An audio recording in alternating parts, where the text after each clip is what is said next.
Come on. Give me a sign. Any sign. Please. Okay, that is a sign. It's just not the one I'm looking for. So మీరు ఎంసెట్కి ఇంకా జేఈకి prepare అయితే ఈ podcast మీకోసమే. ఆ podcast ఏంటి అని wait చేస్తున్నారా? కింద డిస్క్రిప్షన్లో ఆ వీడియో లింక్ ప్రొవైడ్ చేస్తాను, ఇంకా ట్యాగ్ కూడా చేస్తాను. ఆ పాడ్కాస్ట్ చాప్టర్స్ కింద కూడా డివైడ్ చేసాం. టోటల్ 29 క్వశ్చన్స్ వచ్చారంటే మీరు నమ్మరు.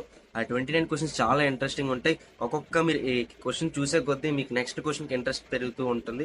సో తప్పకుండా ఈ పాడ్కాస్ట్ వాచ్ చేయండి. ఈ పాడ్కాస్ట్ పేరు ఏమంటే వాట్ ఆఫ్టర్ జేఈ. అసలు జేఈ అయిపోయిన తర్వాత ఏంటి, ఇంకా లాస్ట్లో ఈ వీడియో లాస్ట్లో పేరెంట్స్ గురించి కూడా మాట్లాడడం. పేరెంట్స్ ఎలాగా చిల్డ్రన్స్ని చూసుకోవాలి అంటే చూసుకోవాలి, మీరు చెప్పేవాళ్ళం కాదండి, కానీ ఒక ఐడియా ఇచ్చాం. సో ఈ వీడియో ఖచ్చితంగా మీరు వాచ్ చేస్తారనుకుంటూ కింద డిస్క్రిప్షన్లో ఆ వీడియో లింక్ ప్రొవైడ్ చేస్తాను. సో ఈ పాడ్కాస్ట్ కంపల్సరీ వాచ్ చేయండి, ఎందుకంటే కంపల్సరీ స్టూడెంట్స్ కోసమే. So please subscribe Dev vlogs. ఇంకా నెక్స్ట్ పాడ్కాస్ట్ కూడా వైజాగ్లో ద బెస్ట్ కాలేజ్ అంటే బెస్ట్ యూనివర్సిటీ మీద ఒక వీడియో చేయబోతున్నాం. ఆ వీడియో ఏంటో తెలుసుకోవాలనుకుంటే కూడా సబ్స్క్రైబ్ చేయండి. ఇంకా నేను ఛాలెంజ్ కూడా యాక్సెప్ట్ చేయండి. ఆ ఛాలెంజ్ కూడా ఏం చెప్పాలంటే ఈ వీడియోస్లో మీకు దొరుకుతూ ఉంటుంది. సో నా ఛానల్కి వెళ్ళి చెక్అవుట్ చేయండి. So please subscribe Dev vlogs @Vizag.